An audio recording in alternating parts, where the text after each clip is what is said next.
A primeira vez que tive a oportunidade de ver esse espírito, eu me encontrava na infância. Tratava-se de um jato de luz. Por isso mesmo, apresentava-se-me informe. Eu escutava uma voz melodiosa que me animava nos dias tormentosos da infância.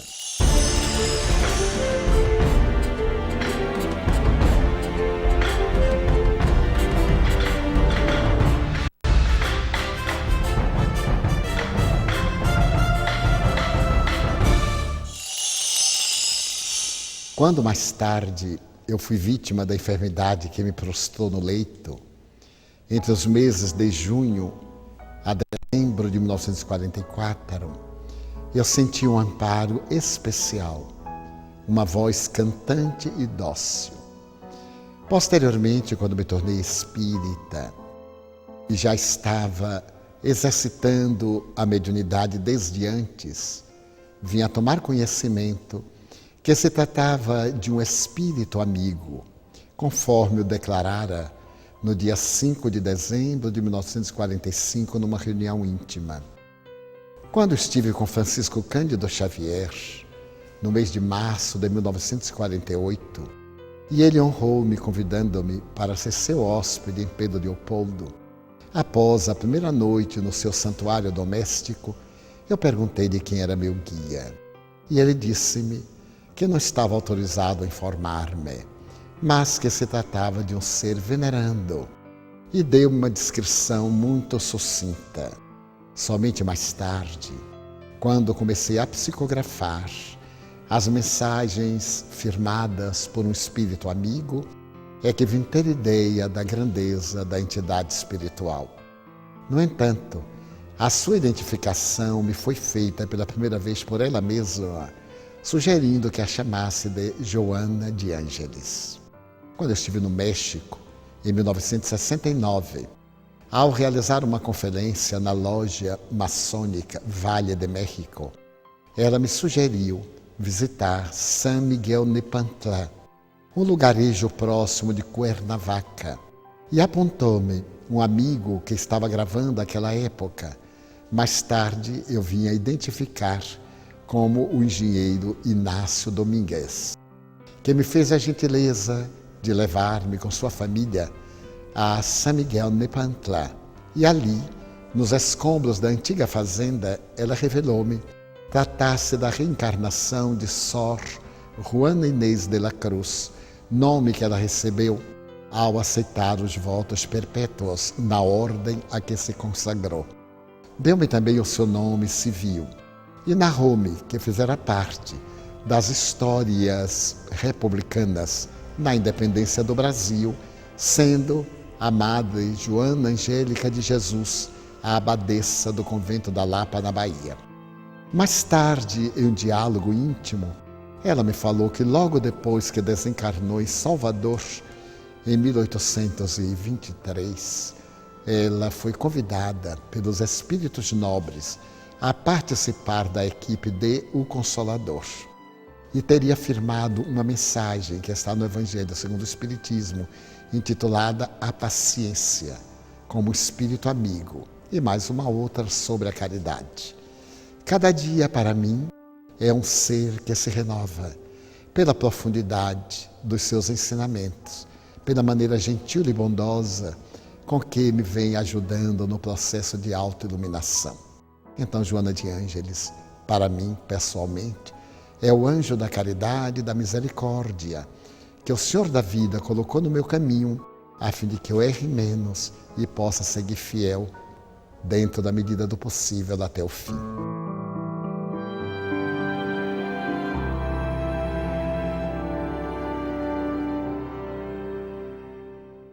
Ela informou-me que, logo depois da morte de Jesus, no período dos testemunhos, nós nos conhecêramos. No entanto, aquele filho que desencarna com ela identificou como uma pessoa que nos é muito querida. Os nossos vínculos, portanto, têm início aí, por volta do ano 56, 57 da nossa era. E posteriormente, nos dias de Francisco de Assis, novamente esses vínculos estreitaram-se. Tivemos vários encontros e reencontros através da história, mas foi sob o sol de Assis que, em verdade, eu teria restaurado o compromisso de servir Jesus. Nos séculos que prosseguiram, nos dias terríveis da Inquisição e mais tarde na história da França, voltamos a encontrar-nos, particularmente no século XVII. A partir de então, os nossos vínculos foram espirituais. Ela estava no mundo espiritual, eu me encontrava na terra e vice-versa.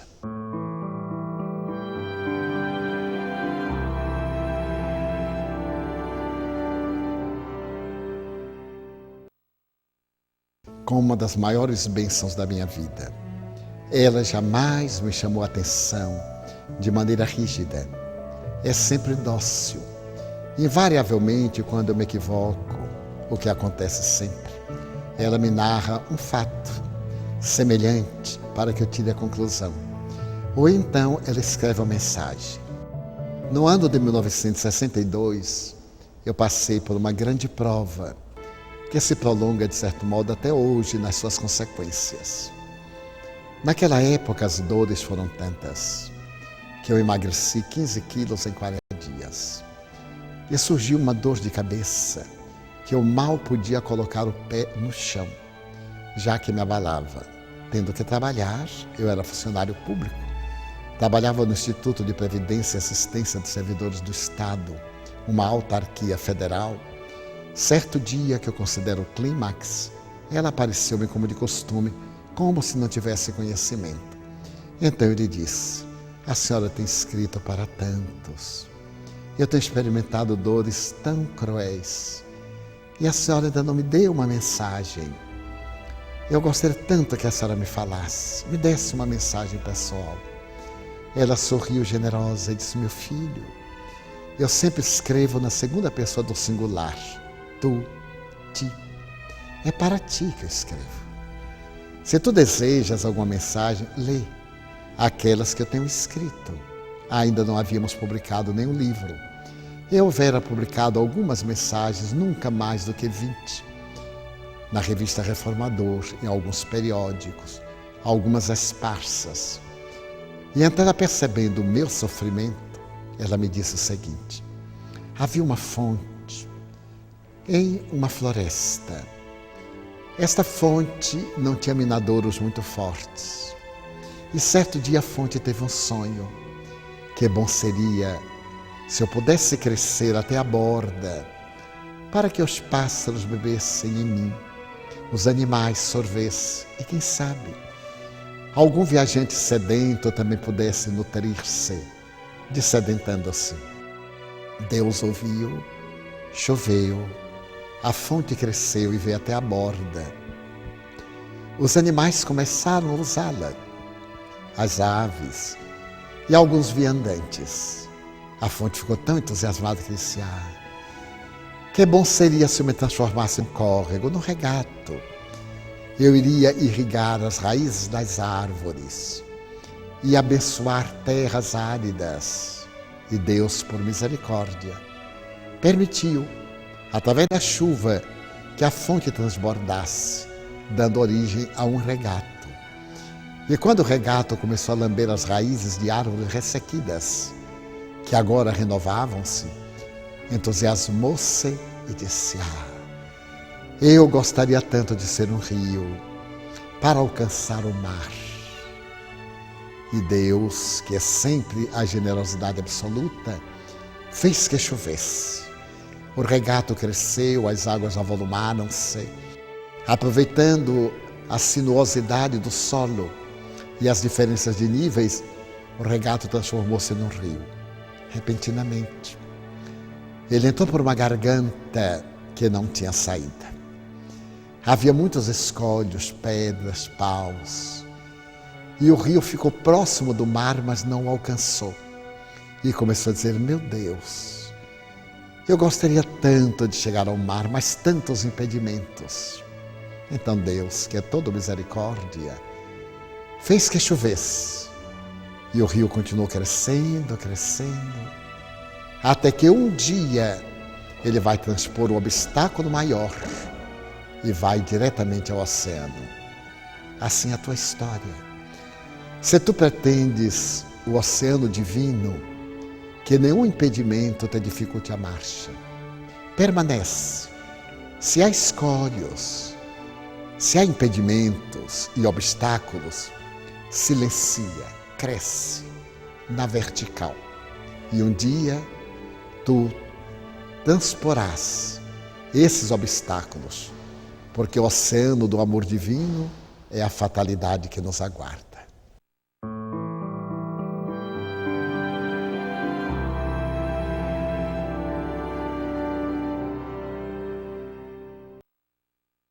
Joana de Ângeles me ensinou que a pessoa que mais ame, quando vê o amado enfermo, não pode tomar o remédio por ele. O indivíduo tem que equacionar os seus problemas. A ternura dos amigos, as vibrações, a bondade dão-lhe forças. Mas a cruz é pessoal e não pode ser transferida para ninguém. Quando Jesus aceitou a ajuda do homem da Cirineia, ele nos deu o exemplo da solidariedade. Nós deveremos ajudar o nosso próximo quando carrega a sua cruz. Mas aquele que a tem deve manter a consciência de que a cruz lhe pertence. Nunca tendo essa conduta de espalhar as suas mágoas, as suas tristezas, fazer que os outros participem. E como eu abracei a doutrina espírita, aprendi que a proposta do Espiritismo é a mensagem da saúde integral, do bem-estar, da alegria comedida. Sejam quais forem as aflições que me digam respeito, eu procuro viver as alegrias do Evangelho. Foi essa grande lição que eu aprendi nestes 81 anos de vida.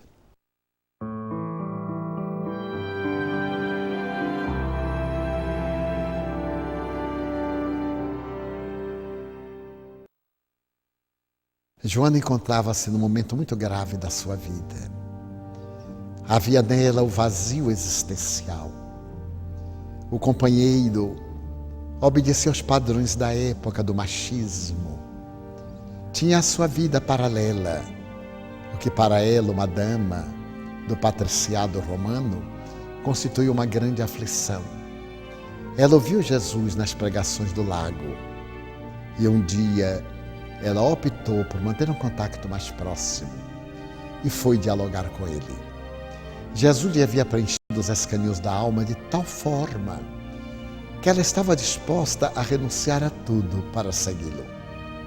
E Jesus deu-lhe a grande lição de que o Evangelho é um instrumento. Amá-lo não significa deixar os outros pelo caminho. Temos que o amar na pessoa do nosso próximo. Temos que o amar junto àqueles que estão conosco, que constituem os nossos irmãos da família universal. Quando então ele pede que ela seja fiel à cruz, que o ame, apesar dos delitos que ele comete a cada momento. Porque dia chega que todo aquele que ama a verdade é convidado a dar o testemunho de uma ou de outra forma, de acordo com o que aconteceu com ela própria.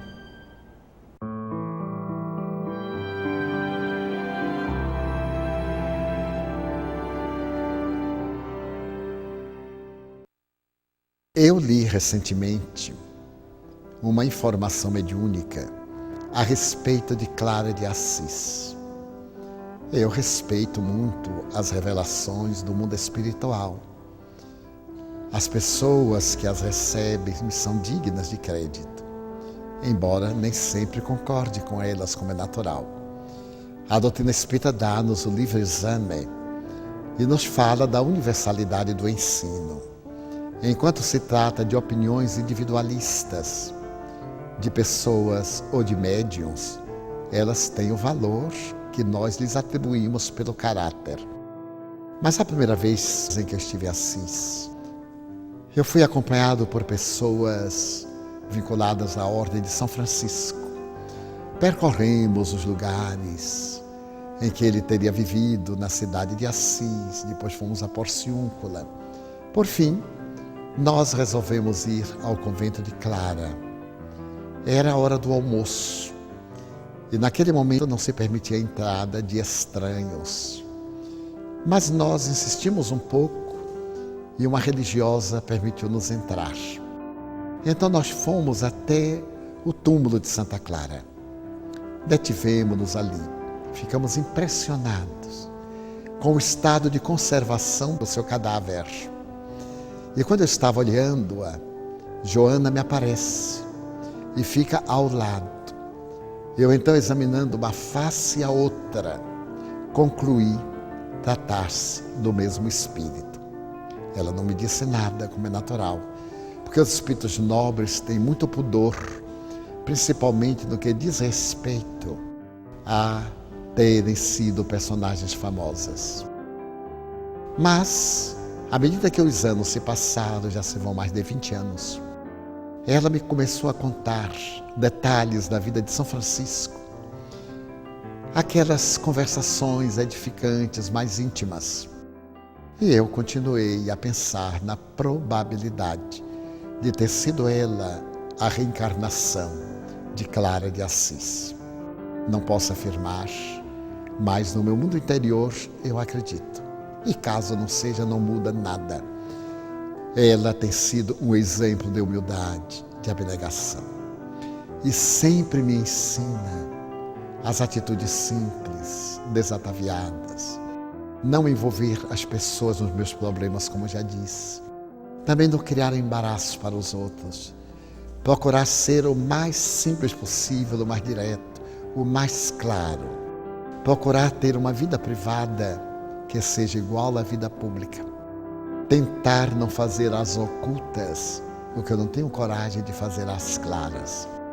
Então elegi essa conduta graças ao exemplo dela e das histórias que ela me narra de Francisco e da própria Clara.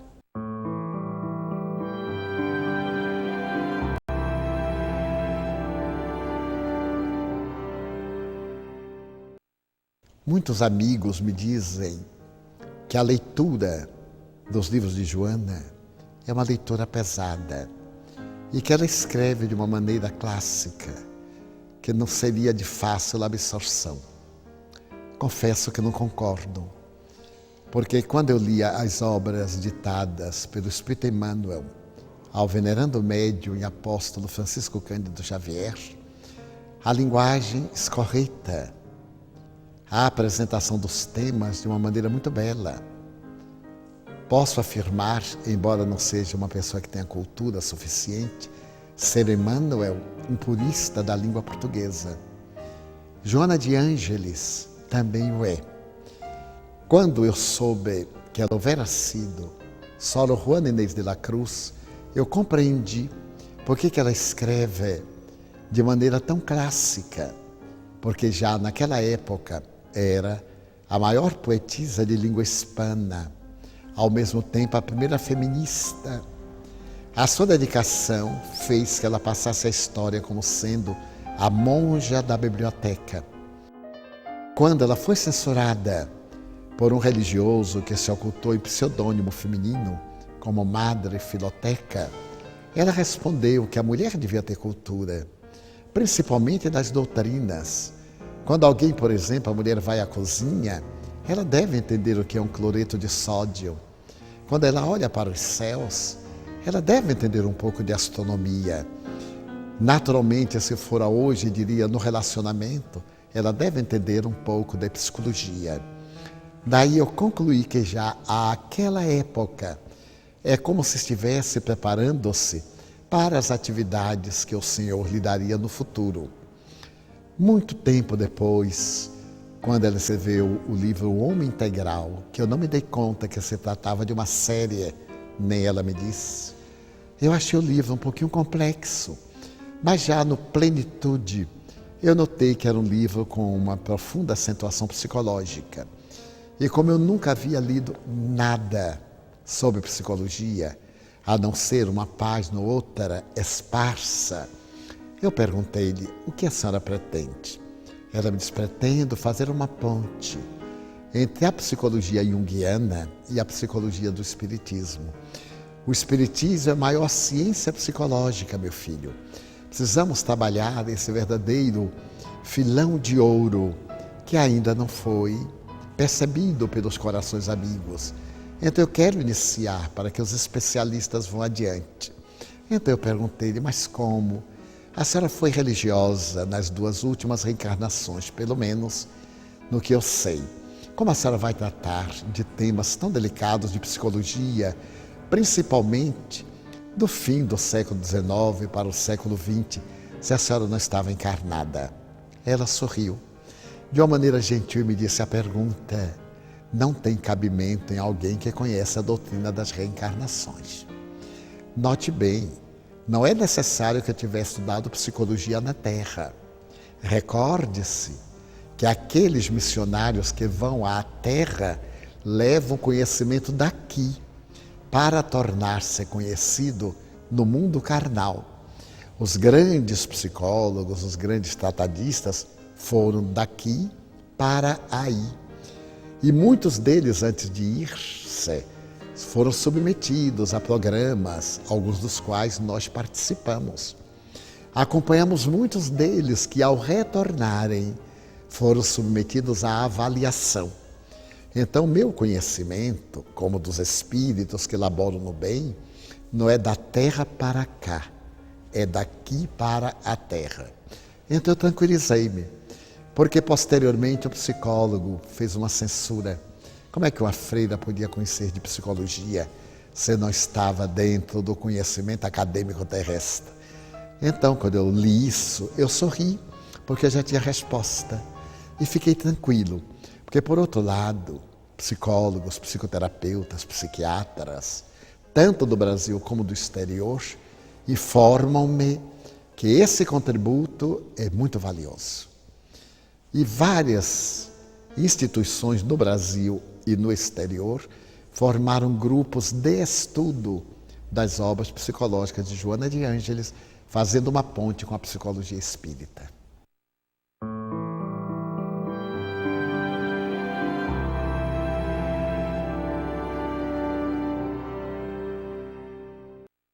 Quando ela me informou que eu houvera sido a abadesa, eu fiquei muito sensibilizado, porque eu conhecia da história do Brasil e da Bahia, eu sou baiano de Feira de Santana, o lance. E a posteriori eu voltei ao convento, que agora é uma faculdade de filosofia. As monjas que ali viviam enclausuradas foram transferidas para uma outra edificação. E então ela apareceu-me à porta, onde foi trespassada pela baioneta calada do soldado que estava embriagado.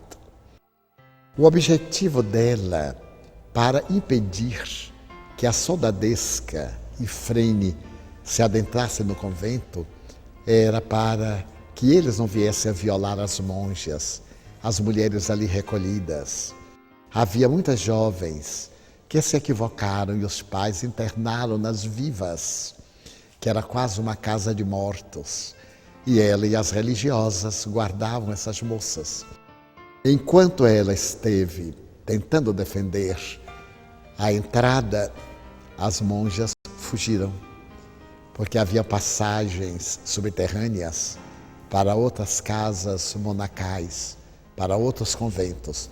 Mas eles depredaram muito a igreja, roubaram, furtaram os seus ornamentos, os objetos do culto, e ela ainda sobreviveu alguma hora, arrastou-se da porta até uma velha marquesa de madeira, uma espécie de um sofá de tábuas, aonde veio a expirar.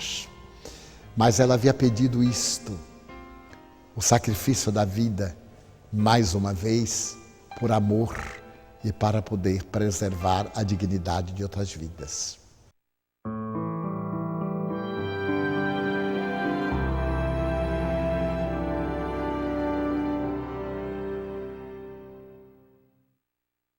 Eu acredito que ela teve um papel de colaboradora com a grande equipe do Espírito de Verdade, porque a legião dos espíritos que fez parte do Consolador e prossegue é muito grande.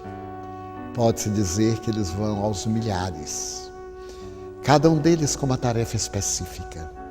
Muitos prosseguem colaborando hoje, onde chega a doutrina espírita, na condição daqueles membros do primeiro grupo, sob o comando do Espírito de Verdade. Tendo desencarnado nos anos 20, já Allan Kardec se encontrava na Terra e estava sendo elaborada toda a codificação do mundo espiritual desde há 100 anos. Dessa forma, a contribuição dela foi amparar médiuns, foi abrir espaços mentais para que muitos pudessem assimilar melhor a doutrina dos espíritos.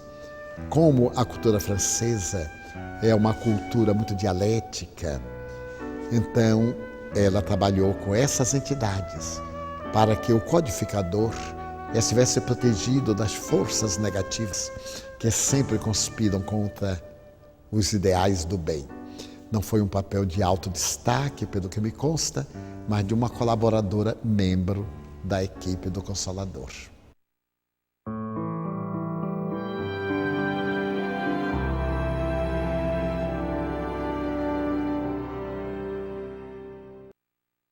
Quando nós começamos a psicografar, no mês de fevereiro de 1949, ela me disse o seguinte, que tinha na Terra muitos discípulos, no bom sentido da palavra, muitas almas que se lhe vinculavam, que eu iria viajar muito para poder reacender a chama do entusiasmo em alguns, cuja chama estivesse debilitada, colocar em algumas almas um pouco do ardor evangélico, que nós iríamos falar a um grande número de corações da nossa família espiritual, da família dela.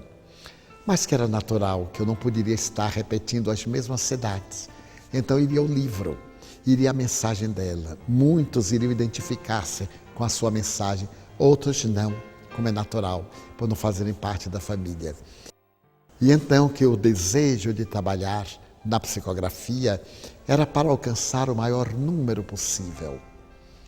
Curiosamente, à medida que eu comecei a viajar e os livros foram sendo publicados vagarosamente, as pessoas me dizem, são verdadeiras cartas que eu recebo de Joana de Ângeles. A primeira vez que eu li o estilo dela, tocou-me profundamente, dizem-me alguns. Então as suas mensagens continuam sendo cartas de sustentação, porque o livro pode atingir a um número que eu nunca alcançaria. E constato isso porque mesmo países eslavos, países anglo-saxônicos, por onde eu tenho estado, além dos países latinos, há a mesma identificação. As pessoas que leram alguma das suas obras traduzidas confessam-me uma perfeita identificação com ela. Então hoje, Joana de Ângeles, como os venerandos espíritos, Dr. Bezerra, Emmanuel e outros tantos, são o nome de uma grande equipe de espíritos que trabalham em seu nome, como uma grande equipe que trabalham sob a sua orientação.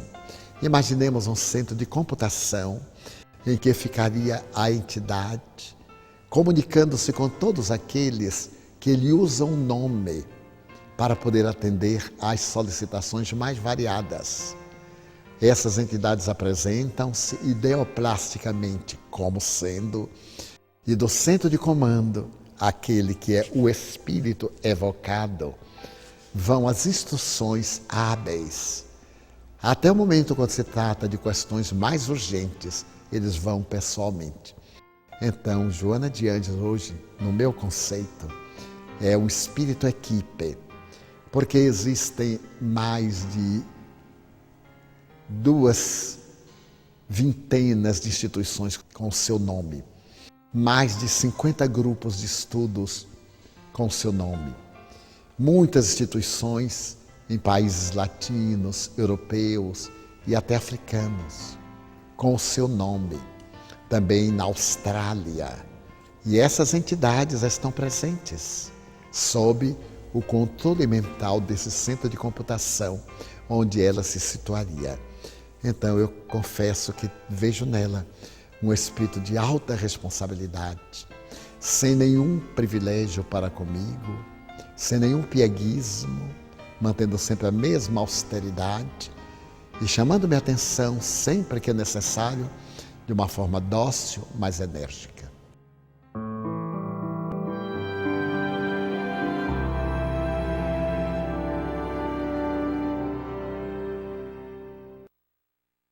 Diz-me que está na programação elaborada, logo depois que eu desencarne, ela terminando essa tarefa assumida em relação à minha atual existência, ela estará reencarnando, isto mais ou menos a partir do ano 2015, com um grupo de entidades, conforme vem acontecendo agora, as entidades nobres, os espíritos espíritas, conforme Dr. Bezerra os designa, estão reencarnando-se para poder apressar o momento da grande transição.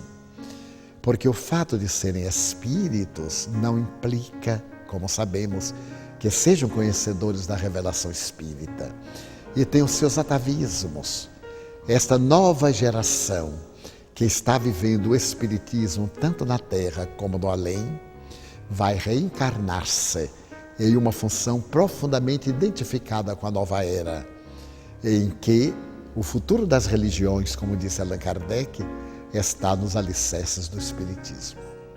E é muito curioso que tenho encontrado companheiros que não somente laboram aqui na Terra, sob a inspiração de outras entidades, seus guias espirituais, mas também com afinidade para com ela, e que em desdobramentos parciais pelo sono fisiológico, nos encontramos no além, assistimos aulas e cursos para podermos trazer essas informações no inconsciente, a fim de que ela e os espíritos encarregados de divulgar o Espiritismo com seriedade, embora de uma maneira jovial, com profundidade, para a construção da nova era, todos esses estamos vinculados e identificamos-nos. Muitos deles me falam dos seus encontros no além, e sem que eu lhes haja dito nada, posso confirmar porque recordo-me de alguns deles.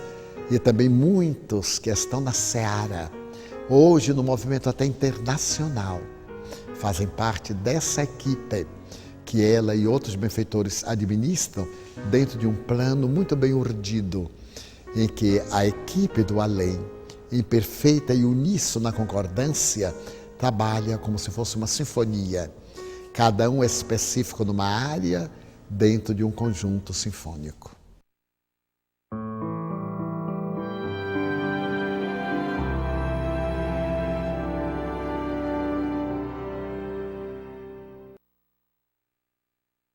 Ela me aparece invariavelmente como Juana Inês, com a idade que oscila entre 50 e 55 anos. A indumentária, que na época era muito elaborada, ela simplificou. Ela mantém o véu, o primeiro véu branco e o outro em tonalidade azul, e a indumentária em si como um vestido largo, em branco, mas o semblante muito jovem, com a maturidade dos 50 anos mais ou menos. Normalmente com as mãos distendidas. Nos momentos de preces, quando estamos no fim das palestras e por acaso ela está presente, o que nem sempre acontece, ela irradia uma luz peregrina sobre o auditório. A mim me comove muito, como nos momentos das preces que todos os oradores fazem, com grande unção, eu vejo o auditório modificar-se plenamente e equipes de espíritos aplicando passes naqueles que estão em sintonia. Quando, por acaso, ela está presente, dá-me a ideia de um foco de luz que se irradia, auxiliando aos mentores que estão trabalhando em favor da saúde interior daqueles que estão buscando Jesus.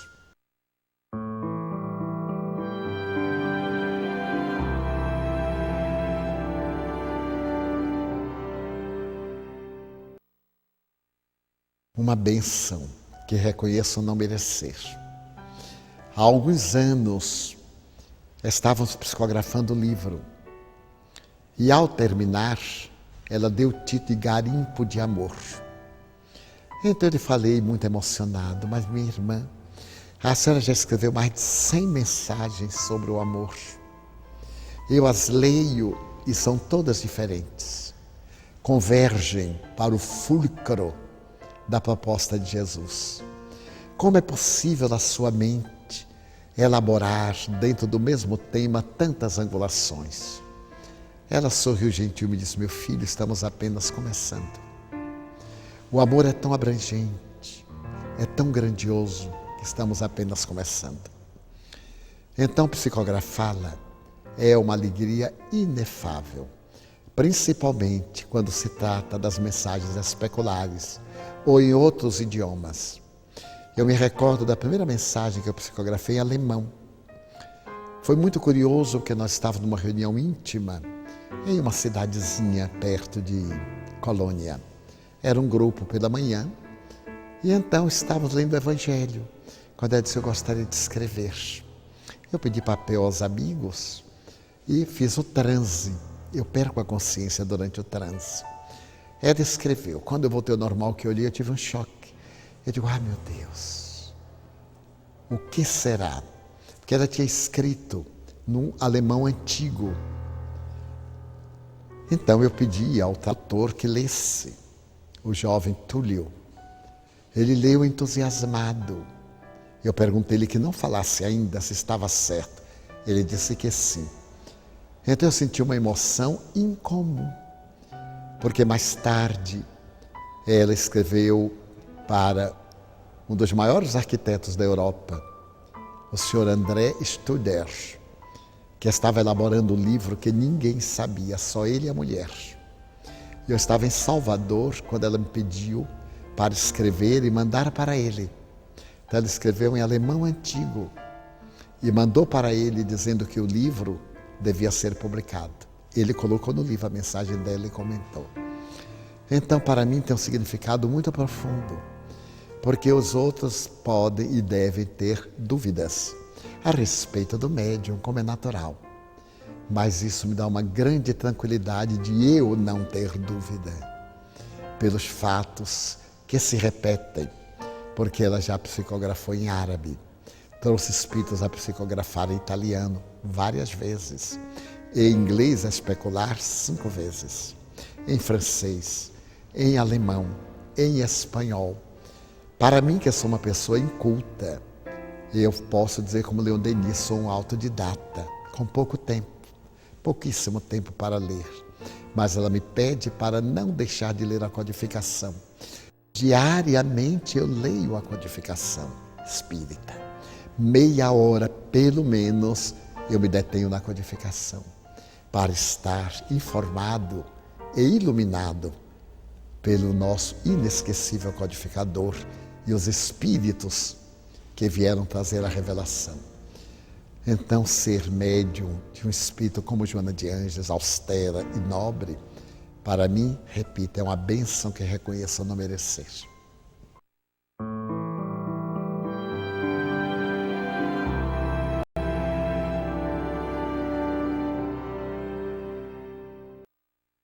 O primeiro, Messe de Amor, que tem uma história muito peculiar. Eu psicografava e um amigo nosso no Paraná, na cidade de Ponta Grossa, Ari Schmidt, publicava essas mensagenzinhas em folhas esparsas. Ele era muito dedicado, estamos nos anos 50, 56, 58. Então chegava no fim do ano, ele reunia aquelas mensagens, colocava um grampo e uma capinha e fazia um opúsculo que distribuía entre amigos. Mandava essas mensagens a alguns. No ano de 1964, o professor Carlos Torres Pastorino, que era muito meu amigo e também eu lhe quero muito bem, disse-me: Divaldo, é uma pena, porque as mensagens são tão belas, têm um conteúdo tão bom. Então, elas ficam esparsas, Às vezes nós queremos buscar uma e não sabemos onde está. Fale com Joana, eu me encarrego de selecionar das que eu tenho. E nós faríamos um livro e publicaríamos. Eu então falei. Ela me disse, queime toda a mala de mensagens que você tem, porque elas são exercícios. Vamos selecionar para o nosso primeiro livro, o resto queime. Eram mais de 400 mensagens. Eu disse, mas minha irmã, queime-as todas. Não há pressa. O trabalho do bem não pode ser apressado. Ele é urgente, mas não é apressado. Então eu as queimei. Selecionei umas 80. E então Pastorino classificou-as. E ela deu o título Messe de Amor. A primeira mensagem, solidão em Jesus. Eu considero a mensagem mais bela, porque ajusta-se perfeitamente comigo. Sinto que ela escreveu pensando em mim, porque ela procura mostrar que numa vida celibatária, dedicada ao ideal, eu sou muito austero, peço licença, não vou a passeios, não faço turismo. Em nenhuma viagem eu jamais me permiti conhecer isso, conhecer aquilo. Fico sempre no trabalho. E é natural que experimente um tipo de solidão. Eu era muito jovem então, em 1964. Eu estava com 37 anos. E de vez em quando eu me surpreendia muito solitário. E então ela me disse assim, só é solitário quem não é solidário. Sempre que se sentir solitário, procure alguém para ajudar. E sendo solidário, não estará na solidão. Aí ele escreveu solidão em Jesus. E disse, a tua solidão é a presença de Jesus. Já não estás mais a sós. Então eu considero um livro muito especial.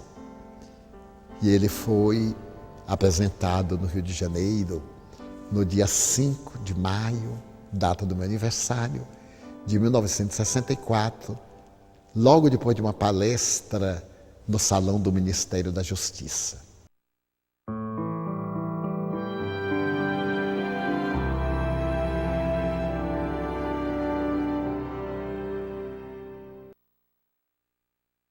Quando eu me dei conta que se tratava de uma série, eu pedi a um psiquiatra muito amigo para que ele lesse um dos livros antes de trazer ao público. Se estava certo, eu sabia os nomes, por exemplo, de Jung, de fulano, de Beltrano, sabia os nomes, mas não lhes conhecia a obra. Então eu pedi para que esses amigos lessem.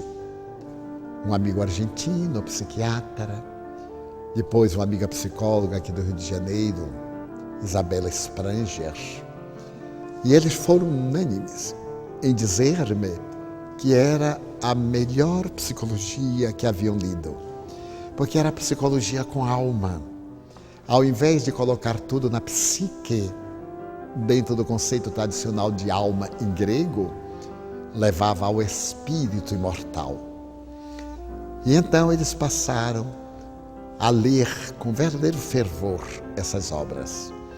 E posteriormente, quando o nosso confrade Geraldo Campetti fez um estudo de todas as obras e elaborou 2 livros a respeito das mesmas, eu concluí quanto à sua qualidade. E dessa forma, eu vejo a ressonância em diferentes lugares do mundo por onde tenho passado, da utilidade de quanto tem ajudado a muita gente e a muitos psicoterapeutas que vêm aplicando, por exemplo, as visualizações terapêuticas apresentadas por ela no seu CD respectivo sobre saúde, sobre vida interior, que é, dentro do movimento espírita, algo inusitado. Nós sempre temos o pudor de dizer que não se trata de espiritismo. Trata-se de uma proposta espírita, objetivando a saúde e o bem-estar, mas para que não se traga isso das visualizações para a instituição espírita. Da mesma forma que não iremos trazer cromoterapia, regressão de memória e existências passadas, cristalterapia, etc. É uma terapêutica, mas o resultado das pessoas que se beneficiaram com essa contribuição, confesso que vai além de milhares.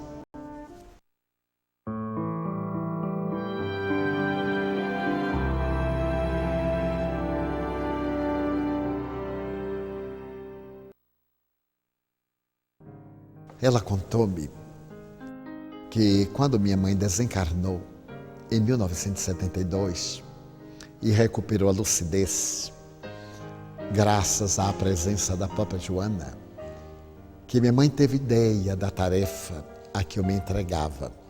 Porque minha mãe era analfabeta, um verdadeiro anjo crucificado no analfabetismo.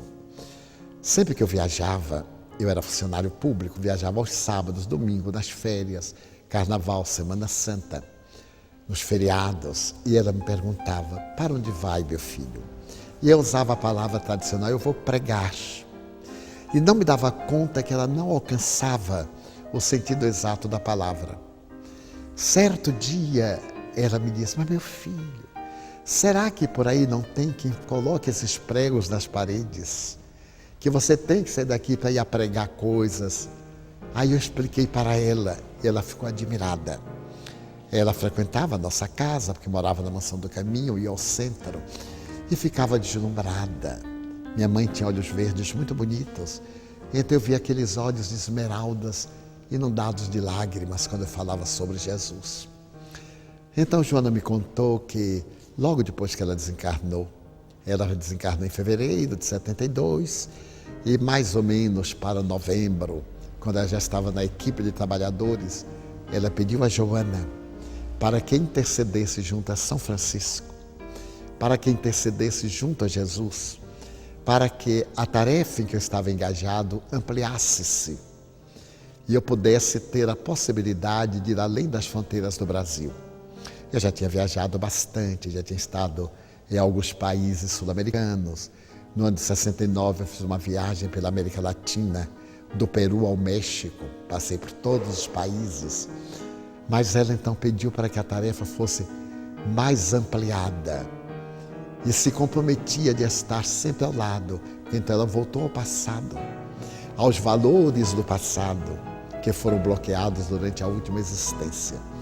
E então Joana de Ângeles solicitou sim a São Francisco para que ele solicitasse ao Senhor da vida que me desse esta honra, esta oportunidade, porque eu sou uma pessoa que não fala nenhum idioma, além do português, com alguma dificuldade. Sempre viajei a sós, era uma temeridade, com salário modesto, pegando aviões aqui e ali, hospedando-me em lugares muito simples e alguns perigosos pela América Latina, sem recursos para lanches nem merendas. Então foi assim, um trabalho de muita austeridade, chegar num país onde nunca dantes se falou sobre espiritismo, que eu roguei a Jesus que me desse essa honra, de falar sobre espiritismo onde de dantes nunca ninguém havia falado. Falar para duas pessoas, para uma pessoa. Começar, à semelhança de Paulo, com uma distância abissal, a criar o primeiro grupo, até que realmente a divindade me permitiu, em mais de 10 países, na África, na Europa e até mesmo na América Latina. Por fim, há pouco tempo ela disse que pediu a Jesus, ela, Joana, para me permitir a felicidade de falar no país muçulmano. Então Deus me deu a honra de falar na Turquia. Pude falar realmente para um grande público, em um grupo de pessoas estudiosas de filosofia, que esse grupo ficou fascinado pelo Espiritismo. Estou convidado a retornar e, se tiver vida física, no próximo ano estaremos retornando e iniciando em outros países dos Balcãs, onde, que se saiba, nunca se falou em Espiritismo. Então isso tem um patrocínio de Joana de Ângeles, atendendo ao apelo de minha mãe.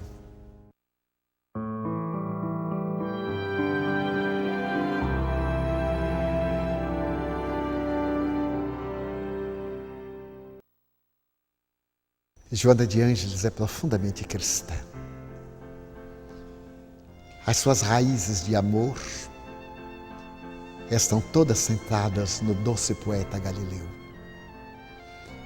Ela me diz que a ciência se encarrega de decifrar os enigmas, que a filosofia dá respostas para as interrogações humanas. Mas a religião, nesse sentido profundo, o espiritismo cristão, como diz o próprio codificador, toca mais profundamente. Enquanto a criatura humana não tenha a coragem de assumir as suas culpas, os seus demônios, na moderna linguagem psicológica, diz-me ela, enquanto não tenhamos a coragem de despir-nos do ego para sermos o self profundo, na busca de Jesus, estaremos reencarnando-nos ininterruptamente sem grandes lucros. A mente pode estar iluminada pelo conhecimento, mas se o sentimento não estiver centrado no amor, será vão todo este conhecimento. Então a mensagem dela, que nós deixaríamos para os corações amigos, é de que viajemos para dentro, auto-iluminando-nos, buscando a presença de Jesus em todos os momentos, agradecendo a honra da reencarnação. Certo dia, após uma palestra, eu estava muito emocionado. E embora o bulício de fora, eu estava muito vinculado dentro ao mundo espiritual. Eu estava agradecendo as pessoas em volta sem darem-se conta. Quando ela me apareceu e me perguntou, o que fazes? Eu disse, minha irmã, estou agradecendo a Deus, a Jesus, com quem eu tenho mais intimidade. Tudo de bom que aconteceu. Ela disse, então eu vou fazer-te uma proposta. A partir de hoje, agradece o mal que não te aconteceu. Tu agradeces o bem, mas o mal que não te aconteceu. E recentemente em Londres, eu contei isto, que eu tenho por hábito orar várias vezes. No carro, no ônibus, onde eu estou. É o pensamento. Para estar em paz, para estar em sintonia. Às vezes eu saio, escorrego, mas logo volto. E então eu narrei, e ao terminar, uma senhora inglesa veio e completou o trabalho da benfeitora. Ela disse, o senhor ora em gratidão a Deus pelo bem que lhe aconteceu, pelo mal que não lhe aconteceu. Pois, Mr. Franco, eu vou lhe dizer uma coisa. Eu também oro pelo mal que me aconteceu, agradecendo a Deus. Porque só me acontece o que é de melhor para a minha vida. Então eu agradeço ter me acontecido esse mal, que é um resgate, abrindo-me o caminho para o bem. Então nós temos aí 3 vertentes.